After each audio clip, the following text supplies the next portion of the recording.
Hello to everyone who wishes they were asleep but would rather dream of me. I'm Tony Johnson and this is Brilliance and Nonsense. I took a trip on a plane one time and that absolutely qualifies me to talk about.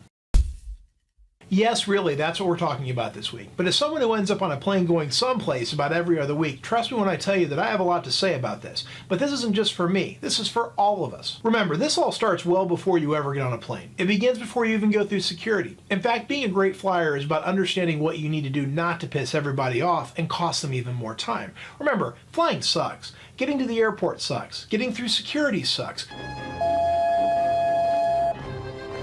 Would you put all your metal objects into this dish, please?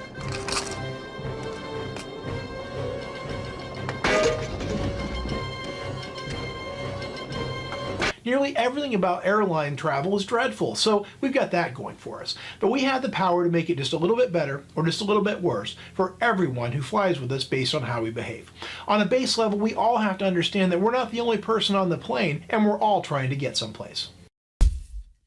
Listen, we've all seen this guy as we enter the airport, the guy we desperately hope is nowhere near our gate. This guy was lost from the minute he got up and his confusion continues. While this guy's trying to figure out whether he should lick the screen or use it to check in for his flight, the masses lined up behind him are about to have a nervous breakdown.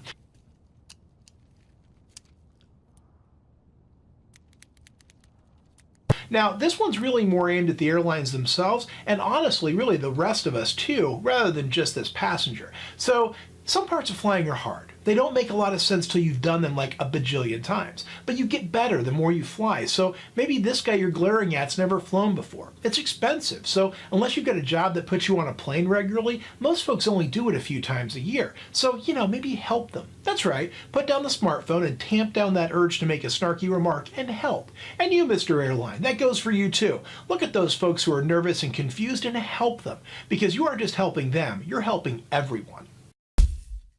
We've all been behind these folks. Oh wait, you needed my ticket and my ID? Would it be okay if I just stared at my phone instead of being ready to show you my travel documents? Oh, and what's that, a gallon of water in my backpack? Ah, who knew I couldn't take that through? But what about this axe? Can I take this axe?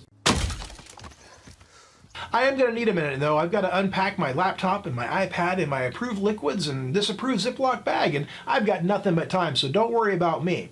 Of course I have everything out of my pockets. Oops, except this other bottle of soda and this pocket knife. Are they okay? It's not your turn already, so stop lining up at the gate. The good news is that carry-on you brought isn't going to fit in the overhead bin anyway, so it really doesn't matter when you get on, because it's getting checked long before you ever get a chance to annoy your seatmate.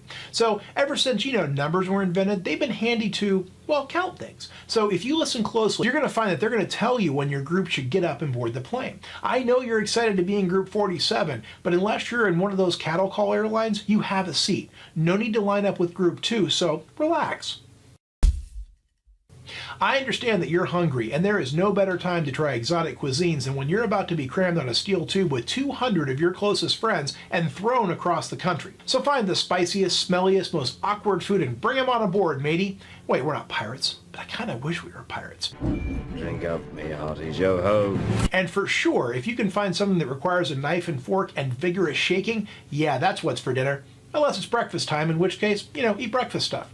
And a quick bonus but related thought, keep your shoes on while in flight. This isn't your living room or the gym. Like anyone goes to the gym.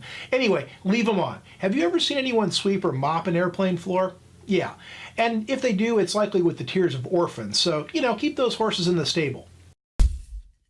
No, you can't put your seat back. I know each seat is equipped with 1 degree of recline feature, and it seems really inviting to take advantage of that addition fraction of room it's going to give you, but don't do it. You're literally putting your head in the lap of the person behind you, and they're not that into it. Is this a flight or a dental exam? In case you were wondering, it is absolutely a flight. So if you recline back, you're probably not going to get a root canal, but you're absolutely going to get my knees in your back. So finally, you think you've landed and you've taxied the 45 minutes to the gate, and now it's time for the sweet air of the terminal as opposed to the smell of feet and disappointment that is a commercial airline flight. But it's absolute anarchy trying to get off the plane.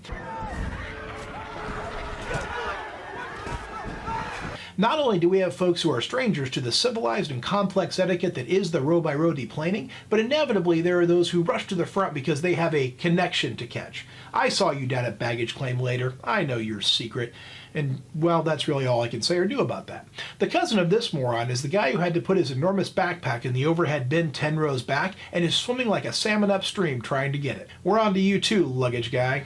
So tying it all together in a conclusion worthy of my 10th grade English class, this is what you can do to not be such a jerk on airplanes. I know it's hard with everything out there telling you it's okay to be terrible whenever you want, but just stop. Flying is hard enough, and then there's this guy.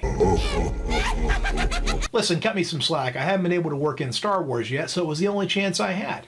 Keep in mind that there are thousands of us trying to get to ridiculous meetings and overpriced vacations and to have awkward moments at family gatherings. We're all just trying to get someplace, and we really don't want to be there, or we paid too much to get there. So let's just all remember that and try to be a little less awful when we fly. So let's see. Yep, that's it.